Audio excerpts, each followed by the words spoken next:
नमस्कार फ्रेंड्स, संजोग ओडिशा टीवी को आपण मानक पुणी थे स्वागत करुच्ची।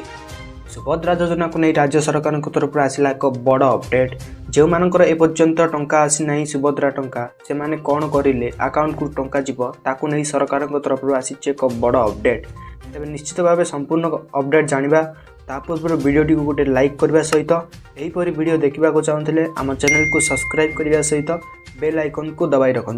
एवं सरकार तरफ आसला एक बड़ अपडेट। सुभद्रा पाई नथिबा महिला को उपदेश देइचंती उपमुख्यमंत्री प्रभाती परिडा। निर्वाचन परठू आज पर्यंत प्राय 3टी पर्यायर सुभद्रा योजनार टंका महिला अकाउंट को जाइछि। तथापि अनेक महिला आवेदन करथिले सुधा सुभद्रा टंका पाई नांती, जहाकु नहीं महिला मध्य असंतोष प्रकाश पाइछि। एपरि परिस्थिति रे सुभद्रा पाई नथिबा महिला को परामर्श देइचंती उपमुख्यमंत्री प्रभाती परिडा। प्रभाती कहते जे गोटे अकाउंट सह गोटे मोबाइल नंबर लिंक करतु। राज्यर प्राय 5 लाख आवेदनकारी बैंक सह मोबाइल नंबर लिंकेज नहीं। बैंक अकाउंट सह आधार मोबाइल नंबर मध्य समन्वय रहूना, जहार फल जार 2-3टी अकाउंट रही एभली समस्या होउछि।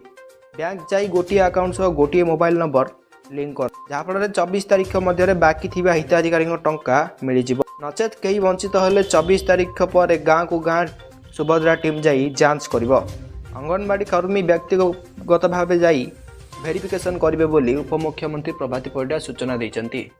तो फ्रेंड्स, यह ही थिला सुभद्रा योजना को नहीं किसी गुरुत्वपूर्ण खबर जहाँ आपण माने जानिबा को पाइले। तो फ्रेंड्स, वीडियोटी जदि भल लागिछि वीडियोटी को लाइक करबा सह चैनल रे जदि नुआ अछन चैनल को सब्सक्राइब करबा सह बेल आइकन को दबाई रखंतु, जहाँ फल जेबे भी जेकोनी सटीक सूचना हम चैनल माध्यम रे सर्व